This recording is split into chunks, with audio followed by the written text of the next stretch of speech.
students, we're back. Estamos de volta. Essa semana com a atividade 26 e 27. Nessa atividade, a gente vai falar do verbo to be no passado, tá? O verbo to be no passado, ele só tem duas formas, que é was e o were. Quando usar uma, quando usar a outra. Was vai ser usado sempre no singular. Então, sempre quando for I, he, she e it, eu vou usar was.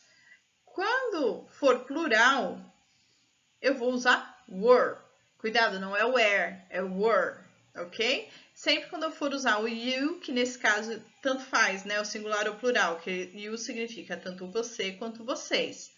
We, nós, e they, que é eles e elas, ok? Da mesma forma como o verbo to be no presente é a tradução dele, é o ser ou estar, né?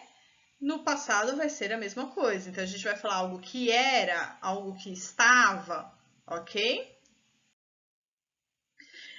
Temos um quadro aqui para a gente ver as formas de aplicar o verbo to be no passado para todas as pessoas, né? Então, a gente tem aqui o afirmativo, né? I was, you were, he was, she was, it was, we were, you were, they were. Na negativa, a gente tem a forma não contraída e a forma contraída dos dois, ok? Lembrando que a negativa é só acrescentar o not, tá? Ou na forma contraída, ele fica um pouquinho diferente porque a gente vai usar apóstrofo. Na forma negativa, a gente tem então I was not ou I wasn't, you were not, you weren't, he was not, he wasn't, she was not, she wasn't, it was not, it wasn't, we were not, we weren't, you were not, you weren't, they were not, they weren't. Na interrogativa, ele vai seguir a mesma questão do verbo to be no presente. O que acontece com ele? Ele passa para antes, né, do sujeito. Então, was I? Were you? Was he? Was she? Was it? Were we? Were you? Were they? Ok? Então, na interrogativa, a gente faz essa inversão. Então, na forma afirmativa, a gente tem aqui alguns exemplos, tá bom?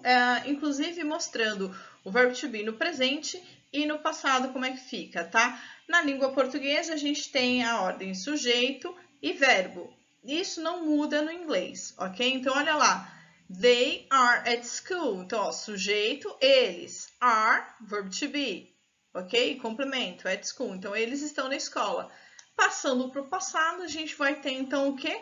They were at school, ok? Mesma coisa, ó, sujeito, were, verbo, at school, complemento. Eles estavam na escola, ok? Temos mais dois exemplos aqui. I am late. No passado, I was late. Então, eu estou atrasado, eu estava atrasado. He is my teacher. Ele é o meu professor. He was my teacher. Ele era o meu professor. Tudo bem? Ok? Com a afirmativa. A negativa é a mesmíssima coisa. A única diferença é a gente vai acrescentar um not. Lembrando que ele pode ser contraído ou não. As duas formas estão certas. Qual é a diferença de usar as duas? Geralmente, na escrita, a gente pode usar a não contraída, porque fica um pouco mais formal, tá? Mas na fala, geralmente, usa-se a forma contraída do verbo to be, ok? Seja no presente ou no passado, é a mesma regra, ok? Então, olha lá, na negativa, a gente tem também dois exemplos, alguns exemplos, das duas formas, tanto no presente quanto no passado. Começando aqui, ó. They are not at school. Eles não estão na escola.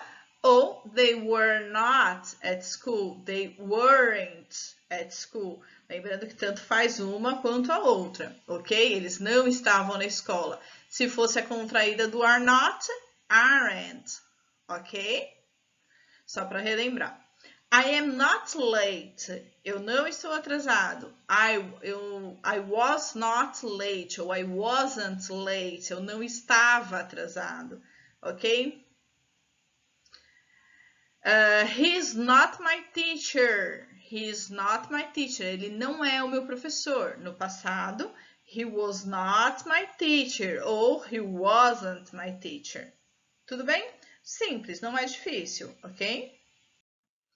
Na interrogativa, é aí onde a gente faz uma pequena inversão, fica um pouco diferente da nossa língua, tá? Nessa inversão, o verbo to be tem que vir antes do sujeito. Então, olha lá, cadê o sujeito? She. E o verbo to be tá aqui, antes dele, ok? Mesma coisa vai acontecer com o passado. She é o sujeito, ela, né? E o verbo to be vem antes. Óbvio que na hora de traduzir, a gente faz de acordo com a nossa fala, né? Então, se a gente tem aqui, is she at school? A gente pergunta, ela está na escola? Né? Was she at school? Ela estava na escola? Are you late? Você está atrasado? No passado, were you late? Você estava atrasado? Is he your teacher? Ele é o seu professor? Was he your teacher? Ele era o seu professor? A gente só tem que prestar atenção nessa inversão que só acontece quando é pergunta, ok? Sendo assim, temos aqui 3 exercícios, ok? O primeiro e o segundo exercício, ele vai vir para você completar as lacunas. Porém, a gente tem aqui, ó, opções para marcar o X, tá? Mas mesmo assim, completa a lacuna, tá? Usa dicionário, usa tradutor online, para você poder compreender o parágrafo para colocar a forma correta do verbo to be, tá bom? Você vai completar tanto com ele no presente quanto no passado, tanto com ele na afirmativa quanto na negativa. Então, tem que prestar bastante atenção, ok? Então, completa e marca aqui qual é a opção que traz as formas do verbo to be corretamente, tá bom? Isso na primeira e na segunda. A terceira é só completar com was ou were todas as frases, ok? Então, você vai ter que olhar o quê? Você vai ter que olhar o sujeito. Se o sujeito é singular, com I, he, she ou it, você vai completar com was. Se ele for you, we e they, vai completar com were. Lembrando que nem sempre tá usando o pronome aqui. Às vezes está usando o próprio nome, ou está usando aqui como no primeiro, né? Where, tanana, your mother. Quem é your mother? Your mother, mãe, sua mãe, então é ela. She, se é she, qual é o que vem aqui? Was ou were, tá? Então tem que fazer todo esse raciocínio para poder completar com a forma correta, ok? É isso, volto na próxima atividade então com mais dicas, ok? So, bye bye!